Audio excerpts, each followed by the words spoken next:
Talking to the dead. That's usually what a seance is used for, and if you've never experienced one, well, maybe now's your chance. That's right. It's the theme of Aiden Sinclair's show at the Brown Coat Pub and Theater for the next couple of weeks. Caroline in the mornings, Kaitlin Stansell there this morning with a paranormal illusionist on more on how to contact the dearly departed. A seance, really? Awfully dark there. Hey, we are here live at the Brown Coat Pub and Theater. That creepy music doing a really good job of setting the scene here. And Aiden Sinclair, you are a paranormal illusionist. I am indeed. And the theme for your shows, which kick off tomorrow, is the seance. The seance. It is a return to a Victorian seance. It's a very exclusive event. Only 12 people can come into the parlor at a time. That's why we do 4 shows a night. But it's very intimate, very personal, and we're going to see if we can get some stuff to happen. Now, what we're going to attempt is what was called a Ouija seance, which is using a Ouija board to bring the dead back to life, so to speak. Now, there's some things on the board that are going to allow this to happen, hopefully. Okay. There are 2 items that are very important, and they were the communication devices. One is a bell, which is right here, and the bell is usually placed right above the word yes. The reason for that was that the sounding of a bell was supposed to ward off evil. Okay. And that is very, very old school stuff, and that's one of the reasons that bells are found on top of churches. It's a good thing when you, unless it's a requiem bell, then not so much, but otherwise, that's the idea.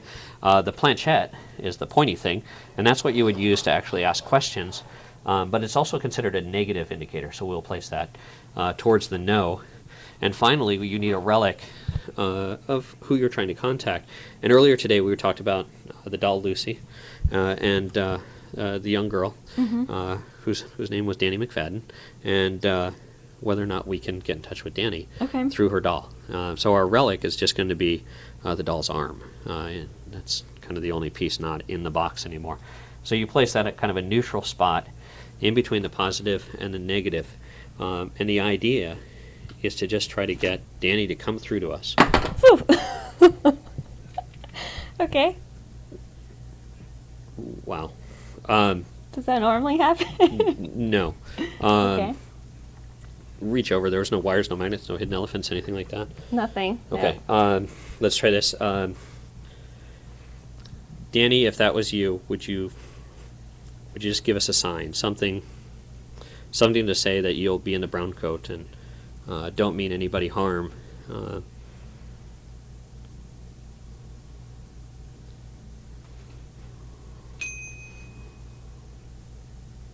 Okay. I take that as a pretty good sign. She's awake this morning. She's with us here. She is. It looks like. Sometimes you can actually get the artifact to communicate. That was something that spiritualists usually like to do, is to try to get a hand to wrap and maybe like give you a message, like, ask him something that I couldn't possibly know, and then maybe it would tap twice for yes or once for no, or if it didn't like the question, then something violent might happen, but that probably wouldn't happen. Let's not ask one of those questions. So just try something that you think someone in 1908, that little girl, 8 years old. What would you ask an 8-year-old girl in 1908?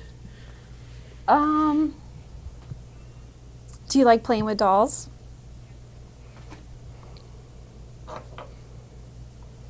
Okay. So she doesn't like dolls. Considering the outcome of her doll, True. Okay, maybe I shouldn't have asked that question. Yeah. It generally is a little bit better if you just ask the spirit if it's in a better place now. Okay. Obviously, she had a very hard life, so we'll just try to channel that in.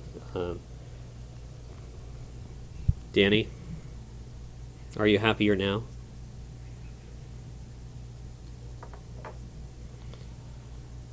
That looked like a no. Yeah.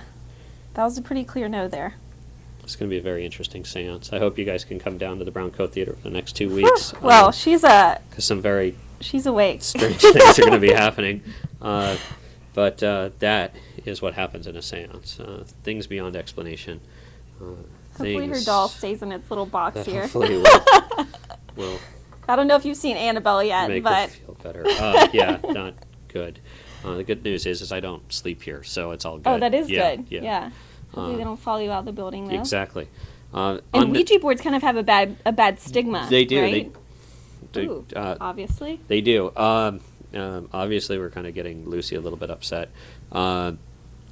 They do have a bit of a history. The amazing thing is that they never were created for that. They were actually created as a game. It was a toy. But like any toy, if you use it the wrong way, it could turn into something very, very dark. And some people truly believe that that's what's become of the Ouija board, and to the extent of just the sight of it can be a little scary for folks. What we do know is in that exorcism case of Roland Doe back in 1949, they believe that the catalyst that started everything off was a young boy playing with a Ouija board in the attic, trying to contact the ghost of his dead aunt. And maybe he made a little too close of contact. And hopefully we just haven't made too close a contact with Lucy and Danny. I don't know if you just saw that, but the doll arm moved again. So, We're gonna. Oh, okay. Good. Yeah, we should go. We're gonna wrap this up here. But we are joking that on your flight here from Denver, this was on the plane, and the TSA actually pulled it out of your bag and said, I'm glad I'm not on your flight." Yeah, that's what he said. But I wanted to make the guy feel better, and I just didn't have the words. It wasn't until I got to Wilmington that a very dear friend of mine told me that I should have just told him it gets better reception than the cell phone because I have to turn that off. So, and it's been through a few fires and actually has not burned. It has. This actually was destroyed, attempted to be destroyed twice that we know of. I know it was in 2 fires. Then the family that gave it to us basically said, we tried to burn it and the fire went out. I think they just didn't open the flue and it smothered, but they think maybe something else. And now I have a very, very old, very interesting piece of wood. But that's really the cool thing about the show is every little piece kind of has a bit of history. You've done a lot of research into it. So, again, the show kicks off tomorrow, goes through November 1st. We're going to have all the details on when you can come and check out the Seance. The Seance. And if you get your tickets in advance online, you do save $5, which is pretty darn groovy. So contact the dead for cheap. So we're going to have those details on our website, wect.com. But for now, I'm going to send it back to you guys. We're going to wrap this up. Hopefully she stays in her box. Glad I'm here and not there. Caroline in the Mornings, Kaitlin Stansell here live at the Brown Coat Pub and Theater. Paranormal illusionist Aidan Sinclair has a really great show. The theme, the Seance. We have this Ouija board. He has a lot of artifacts said to be haunted. Some of them the most haunted items in the world. Right here we have this doll that has a really interesting history, and also items from the story that inspired the movie The Exorcist. Really awesome show. It all kicks off October 18th and runs through November 1st. Only 12 people per showing. So they say, if you want to get in, get your tickets soon. A lot of these shows already sold out. And maybe kids don't come. Not the best show for kids. We're going to have all the details on our website, wect.com. It is Freaky Friday. If you're looking for something spooky to do this weekend, the Brown Coat Pub and Theater may have just what you need. An unusual collection of what paranormal illusionist Aidan Sinclair calls some of the most haunted items in the works. Caroline in the Mornings, Kaitlin Stansell joining us live right now with a little bit more. And I don't know, the last story you told really kind of got under my skin a little bit. Yeah, I was joking in the newsroom the other day when you kind of see those movies with the haunted doll and it's in an enclosed case. Somehow it always ends up getting out. Hopefully that one stays in its little wooden box, though. But here at the Brown Coat Pub and Theater, I'm here with paranormal illusionist Adam Sinclair. What we're talking about right now is kind of the concept of fear and ghosts in general, and kind of ghosts becoming a reality for people. And you have an experience. It is, and for some people it's a very real thing, but it's really a matter of perception, really. So just to test that, what I thought would be cool, so I'm just going to see how your perception is affected by being surrounded by all of these kind of haunted artifacts. Okay. It's just a piece of wire, but hold out your hand. We're just going to place that on the palm of your hand and put your other hand on top so that now you're blind to it. Yeah. Right? Mm-hmm. Imagine that it's not a piece of wire. Okay. What are you, if you were afraid of something that isn't going to come back to you, like termites or something? Spiders. Okay. Let's go with spiders. Spiders are creepy. A lot of people are afraid of spiders. So imagine that you're not holding a piece of wire. Okay. All right. Truly imagine it. Imagine that it's something darker, creepier, that it's a spider, and you can actually start to feel your imagination go to work on you. Do you feel it? Does it feel like a little bug? Yeah, it kind of feels like it's moving. Now they don't really believe you because they're they at can't home. feel it right now. Yeah. But imagine that the spider is like growing a little bit, getting bigger and bigger and bigger. right? Mm-hmm. Okay. Now, if I was to like reach up and reach into your hands, that would be very suspicious, and you would think that maybe I somehow smuggled a bunch of spiders in there, and I'm not going to do that to you because it would be wrong, okay? Yeah. But what I want you to do is just keep concentrating on that idea that your perception can actually change your reality. Mm-hmm. I'm going to have you, I know you don't drop your microphone, I'm just going to have you kind of just lower your hands just a little bit. Perfect. And if I just give a little snap, your perception will not affect your reality. Actually open up your hand. And it did change. It changed into a paper clip, which is cool. But which is really cool though is that if you were to wave your hand one more time, it would actually vanish altogether. Try it. This way? Yeah. Because then Oh my God. perception and reality. And as they say, welcome to the parlor. Wow. Sorry, I didn't mean to blow out your eardrums in there. I don't even know where that went. He does that. He just appears. He'll be Oh around my the room gosh. for the week. I know that was kind of quick because I threw it off. Yeah. There was a little spider on the back of my hand. Yeah. I don't Yeah. even know if it was real or not. Better on the back of your hand than... Stop. It's okay if it's in my hand. Nowhere else. So that's the idea here at the Brown Coat Pub and Theater for the next 2 weeks. We're going to be doing exercises. And if you're bringing the paranormal to life, bringing ghosts to life, if you're afraid of it, it's probably here somewhere and it's probably going to show up. That's what makes this a little bit different than a haunted house. 12 people are locked into a room with some of the most haunted things on the planet, and who knows what's going to happen, and who knows who's going to actually be able to survive through the whole seance without asking to leave. So we hope you'll come out and check it out, and we hope you make it to the end. Wow. And the first showing starts Saturday night. Runs through November 1st. It does. There's 4 shows a night, 7, 8, 9, and 10 o'clock. And actually each show is different. There's so many haunted things in here. We like to be able to tell each story. So that way if you came to the 7 o'clock show, you might hear more about our doll Lucy, or you might come to the 9 o'clock show and find out about what happened in 1949 in a town called St. Louis when a very young little boy, was the inspiration to the story of The Exorcist. Wow. So. And that's what we actually have coming up next here on Kaitlin in the Morning at 6 a.m. We're looking at some artifacts from the movie that was inspired by an exorcism. And I know a lot of people, The Exorcist is a movie that really holds a creepy place in their heart. Like, that is the #1 scary movie for them. And that's kind of the cool thing about this collection is you're able to find pieces of history and bring them into direct contact with somebody. So it's one thing to go see a movie. It's quite another to maybe hold the documents that the actual priests who performed the real exorcism used in that process. To be in a room with them, to handle them. And who knows if something might rub off on you. We'll find out. Wow. And we were talking about at the Brown Coat Theater, after you go through this seance, you can go right across the room and get a drink if you need one. I might need one a little later. But I'm going to send it back to you guys for now. We have more coming up. Kaitlin, I screamed with you. Oh my gosh, I don't know. Did you see that? I saw it and I was screaming with you, believe me. And I keep looking at my hands. Yeah. Too spooky for I me. know, I'm like, freaked out. I bet they will be packed to see things Well, like it's one of that those from him, things that you you're know? kind of like, oh, I think it's so interesting, but no, I just don't know if I want to even be involved in it. You know? I'm just having trouble coming to Can you terms hear? with perhaps the live shots may get creepier from here. That's what it course. looks And like. it's- that's where it's going.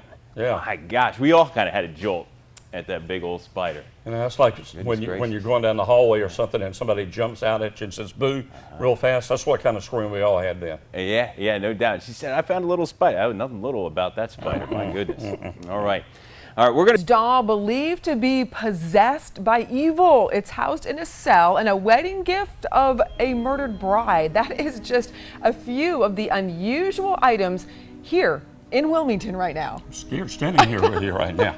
It's all part of an exhibit of some of the most haunted items in the world, brought here by paranormal illusionist Aidan Sinclair. Carolina in the Mornings, Kaitlin Stansell joining us right now with the very latest this morning. Kaitlin, are you scared? I am. I like that music y'all have going on. Yeah, that will scare you also. Really sets the scene. Yeah. So what we're talking about is the inspiration for a movie that a lot of people kind of have in their mind as the scariest movies they've ever seen, The Exorcist. And actually, Aidan Sinclair has some artifacts from the very story that inspired that really creepy movie, first of all. It is. It is. I mean, I think that's the first movie I ever saw that actually scared me. That and The Shining, those two. I was like, that's it. This is why I'm not supposed to watch scary movies. I get it now. But what I didn't know until much later in life, I was probably in my 30s before someone told me like that was a real story, and I was like, yeah, it was. It was a really good story. They're like, no, that was something that happened, and I really didn't believe it. I thought it was like an urban legend kind of thing. But I like to research and I like history, so I started to look it up, and I was like, oh, wait a minute, there is something. Next thing you know is, there's major productions being done on the History Channel about the history of this story, and I think there's like this big rise in the paranormal culture as well. Like people are curious about what is there, what's on the other side, kind of thing. So people started looking at exorcism as well. What happened, and lo and behold, in 1949, there was a young boy, not a young girl, that had some very bizarre experiences that started taking place in a very small town in Maryland. His family was concerned, and the experiences kept getting worse and worse and worse. So they turned to the church, and they didn't seem to get any help anywhere. They went to psychiatrists. They said, oh, he's fine. They went to medical doctors. They said he's fine. But these very strange things were happening. And you can imagine, trying to explain that to someone. How impossible is that, and how unbelievable that would be. But the catalyst for the family was that one day the boy screamed in pain, and they lifted up his shirt, and the word St. Louis appeared on his stomach.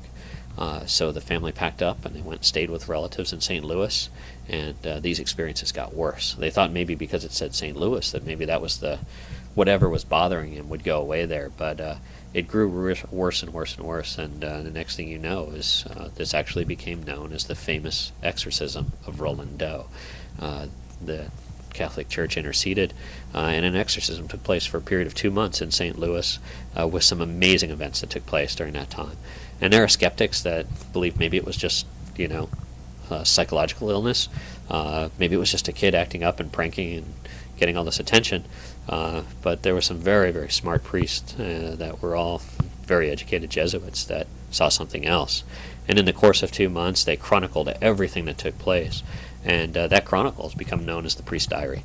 It's a lot of people, you hear diary, you think of, dear mom. But this is a much darker diary. And you were actually to acquire one of these. We do. We have one here. Can you, I guess, give us a peek inside? And it's got a lot of history. The story that's been passed down is that each priest who attended was responsible for keeping a chronicle of what he witnessed. Those chronicles were then submitted and typed into a report, which they then called the case study. The typed report is what is now commonly known as the priest diary. If you are inclined to research, you can probably find it somewhere. What's interesting is the handwritten ones were supposed to all be destroyed. This particular one is still around, and you can see it. It did make it into the fire, but somebody had second thoughts, and that's my favorite part about the document, is that in the very end, it's dated all the way up into 1970, and this particular priest was quite an old man at that point in time, and his realization was that even though he was told to get rid of it, that someone was writing a book called The Exorcist, and that the story was going to come out anyhow, so what was the point? So the story as it was passed down was that he changed his mind, and he snatched it back out and did his best to smother what was left. But this is what we have, and it's in the room, along with just the story itself.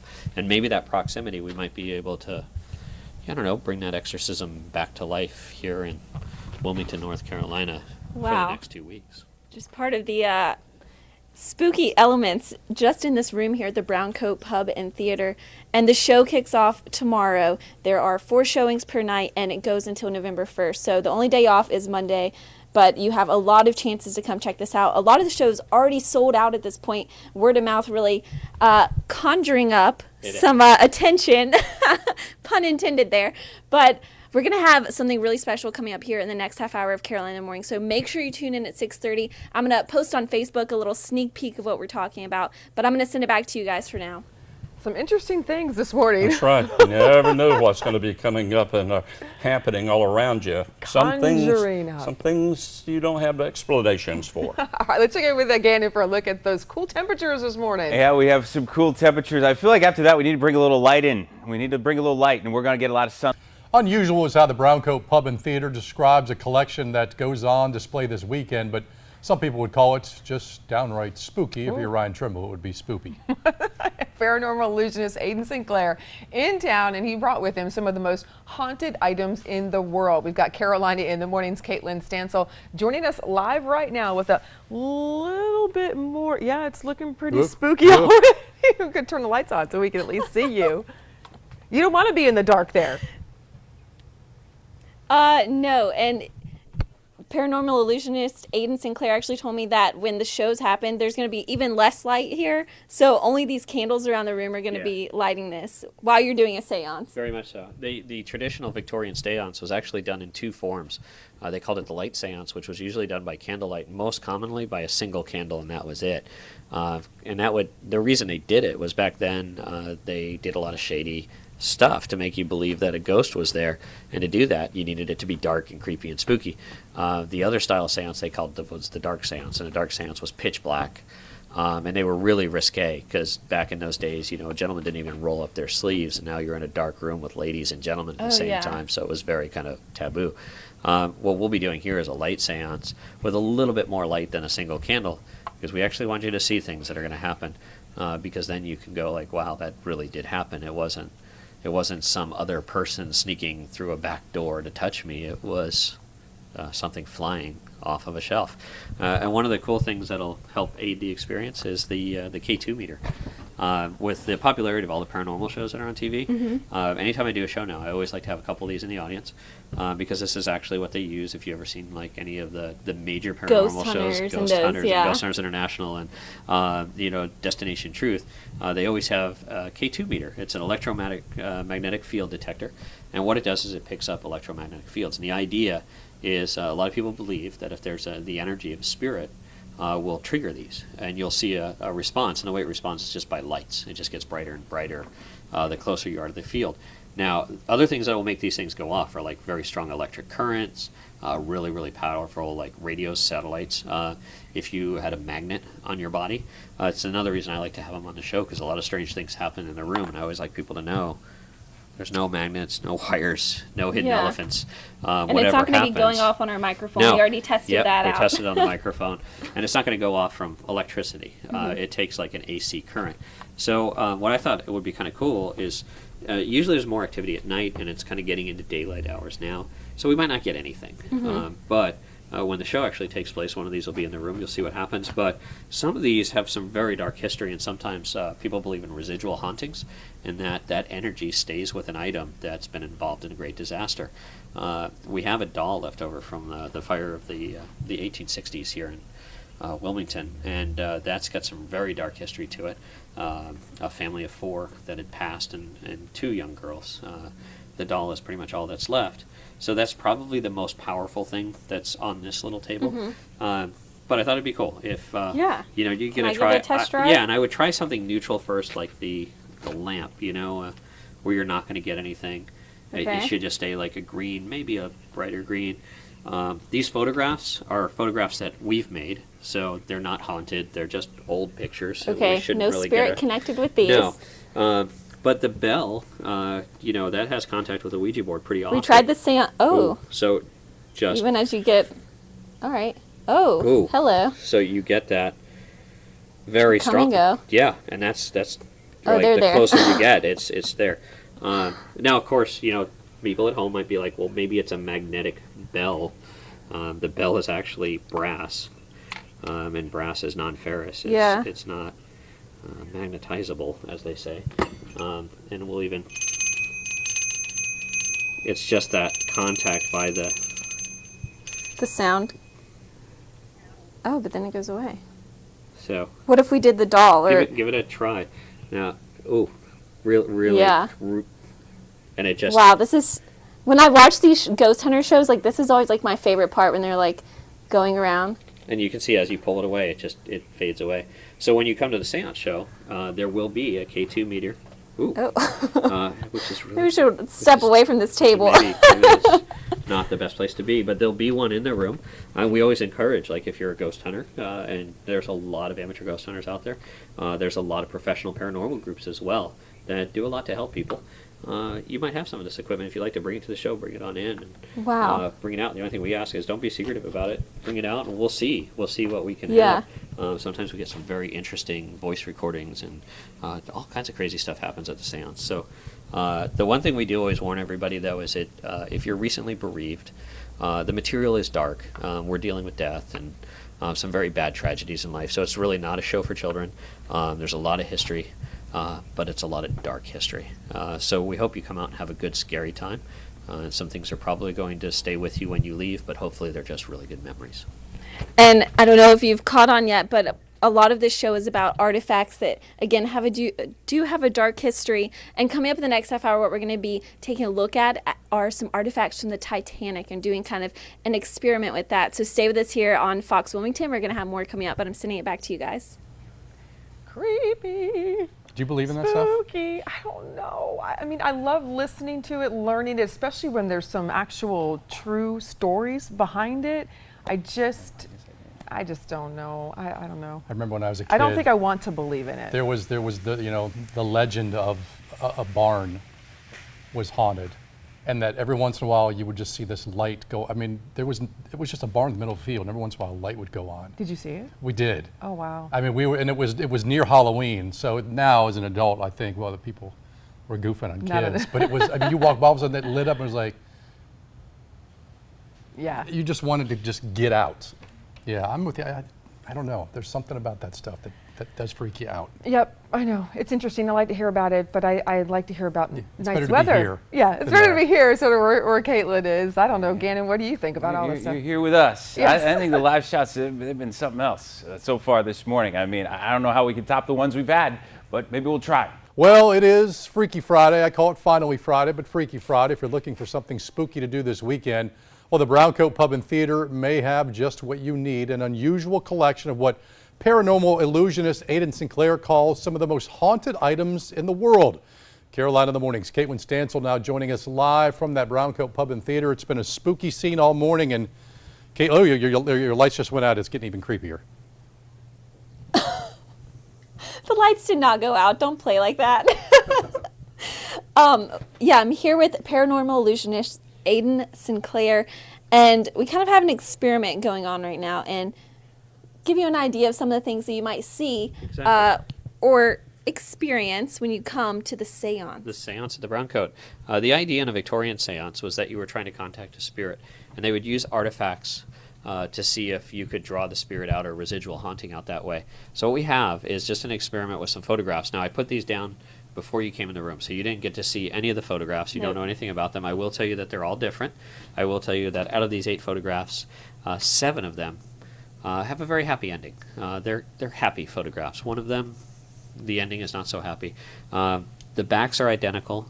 What I'd like for you to do is not think of like happy or sad, but I'm going to just throw out a couple of words to you, and whatever word I say, I want whatever emotion comes to mind with that word. Like if I said wedding, what emotion would you relate to that? Happy. Okay, and that's exactly happiness. General consensus. Or if I said bride, what emotion do you think for bride?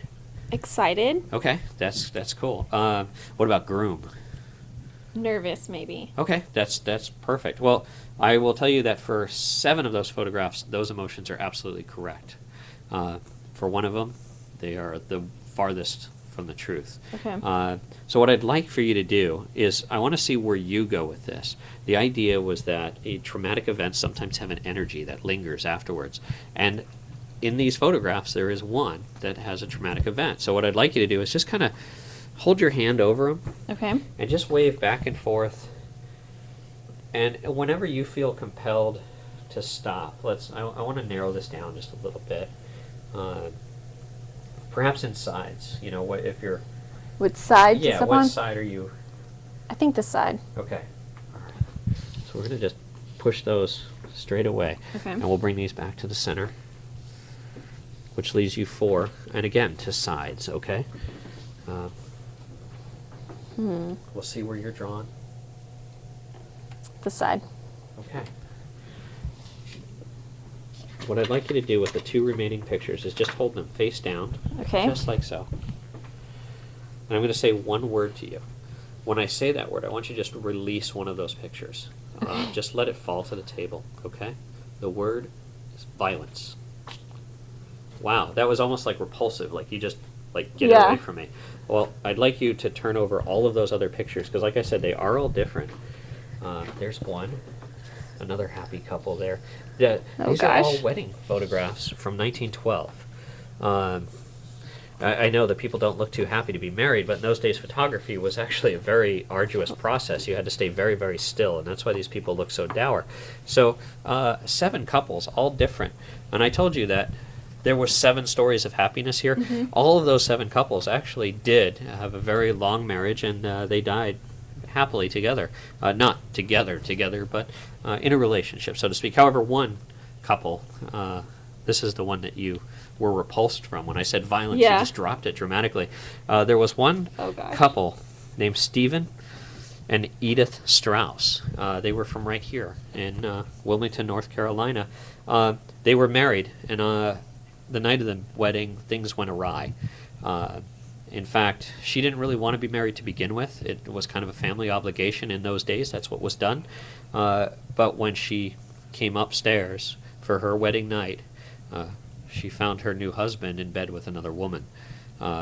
She changed her mind about the wedding at that point. I think any woman would. Not only are you in a bad situation, but she was enraged, shall we say.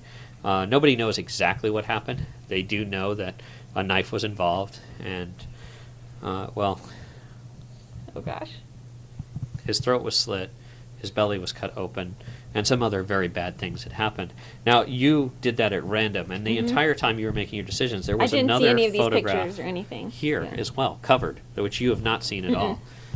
I'd like you to take a look at the photograph that was waiting on the table for I you. don't know if I want to look at it. It is, in fact, the very Wow. same photograph in which you were drawn and which you were repulsed by that act of violence. Yeah, no, I didn't see any of these photographs. There was no preparation in this whatsoever. And that is the idea of a residual haunting. The idea that maybe that energy could come back in a seance, That is flow through those crazy. photographs, and guide you to the horror story that we are going to tell. And that is the nature of the seance here at the Brown Coat. 12 people will be invited into my parlor, said the spider to the fly, and strange things are going to occur over that, shall we say, evening of paranormal entertainment. Wow, so this is just a little taste Just a of little what you taste. can kind of expect if you come out tonight. Not for the faint of heart. No, if you're recently bereaved, this is definitely not the show for you. We don't Not wanna, for the best for kids either. And not for kids. The subject matter is dark. We're dealing with some very great tragedies. We have a very haunted doll. Everything that's in the room are among some of the most haunted artifacts in the world. And there's some people that are a little sensitive to that. So if you're one of those people, this is probably not the best show for you. We have some artifacts from the exorcism of Roland Doe. We have some artifacts from the sinking of the RMS Titanic. So it's a very interactive show. 12 people will come into the room, and I assure you, 12 very strange things are going to happen during your time at the Brown Coat Theater. So we'd like to invite you out. We'll be here from this Saturday, the 18th, until November 1st, Tuesday through Sunday, 4 shows a night. Every show is different. And we're going to have all those details on our website, foxwilmington.com. But Bob, I have one question for you. Do you believe in ghosts, the supernatural? I mean, what are your thoughts? Yeah, I do. I partially do. Like I was saying, when I was a kid, there was the spooky barn, and I was telling Gannon off camera, we did a ghost tour, my wife and I, in Savannah. And when you go in areas where you know bad things have happened, you get a feeling that, yeah, you know, maybe everything's not cool here. Something's hanging around. Yeah. Yeah. I know I'm not giving that guy one of my wedding photos. Yeah. Yeah, he and I, we're not like making a long Gannon run just said he's together. not giving you one of his I'm not wedding sure. photos. I don't know. I don't know. Bob, I don't know about you, but like you're saying, there are like some objects that kind of just give you a creepy feel. One of those, this diary that inspired the movie The Exorcist, and I know for a lot of people that movie is the scariest movie they've ever seen. I mean, my dad kind of told me about the time he saw it and how he had to sleep with the light on that night. And my dad's like a 6'3" guy, so a lot of things here hold kind of a creepy aura about them. This doll especially kind of held a creepy aura for me. I mean, when I saw that, I'm just like, every time I keep checking it to make sure it's still in the box, because I think that's like the freakiest part for me. Don't touch them, because you have to come back here. Oh no, I'm not. I we haven't touched this diary over here. Yeah, we don't want any of that coming back with you. I'm not bringing it back, and it's not coming through the TV. No worries there. All right, well, Kaitlin Stansell live reporting this morning, and we promise she will come back and she'll be in one piece. Right on. We're going to start this forecast segment with some negative energy, but then, you know, a whole bunch of positive It's all, energy. How yeah, about that? it's, Bob. All right, Bob, thanks very much. Unusual is how the Brown Coat Pub and Theater describes a collection that goes on display this weekend, but some people would call it just a little bit downright spooky. From what I've seen, maybe paranormal illusionist Aiden Sinclair is in town, and he's brought with him some of the most haunted items in the world. Carolina in the Morning's Kaitlin Stansell live this morning, giving us sort of a sneak peek at what's going on. Getting us ready, Kaitlin. Well, it's definitely a spooky setting here at the Brown Coat Pub and Theater, and I have paranormal illusionist Adam Sinclair here with me. And the first thing we're talking about is he kind of brought this collection of haunted items with him.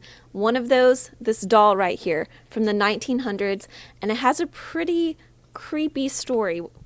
It does. It has a very dark history from 1908. It's the story of a little girl who grew up in a very bad place, and some very bad things became of her. Unfortunately, she's no longer with us, but the doll still is, and some people say perhaps she lingers with the doll as well. So we're going to try to bring her back here, and maybe this morning, just to see if we can, you know, bring her back to the Brown Coat one more time. Oh, wow. If not this morning, then we'll definitely do it over the next 2 weeks, which will be pretty awesome. So. And I think in one of the releases that we got, there's kind of a story about the box that she's in and why she needs this box. There is. The doll was actually taken away from the little girl by her mother. And like most little girls, if you take their doll, she put up a bit of a fight for that. And unfortunately, in that struggle, the little girl passed. She fell and hit her head on the back of a bedpost and broke her neck. The story, however, is tragic, is that, well, the mother felt very bad about that happening, and she turned to drink and did quite a bit of drinking, and it didn't take very long before that drinking turned to stumbling, and she would also fall and hit that very same bedpost and break her very own neck. Unfortunately, she stumbled over just that little doll right there, and it's been in that box ever since. Oh, wow. And we were kind of talking about this before. Explain exactly what a paranormal illusionist is and what people, I guess, can expect. You know, are the things that they're going to be seeing, are they real? Are they not real? The Seance at the Brown Coat Theater is a trip back in time. It is a return to the Victorian Seance of the very late 1800s, early 1900s. What a paranormal illusionist is someone who uses ghost stories, history, and then uses the art of magic and illusion to bring the past back to life. It's a way of giving the living an experience with the dead. So some is real, some of it is not, and it'll be up to you to figure out which is which. Oh, wow. Okay, so again, he has a lot of really interesting artifacts here in his exhibit, and all of them have a very kind of dark and spooky past, and we're going to be kind of taking a look at them throughout the morning, so stay with us here on Carolina in the Morning, but for now I'm going to send it back to you guys in the studio. Kaitlin, that story makes me want to turn on the lights. How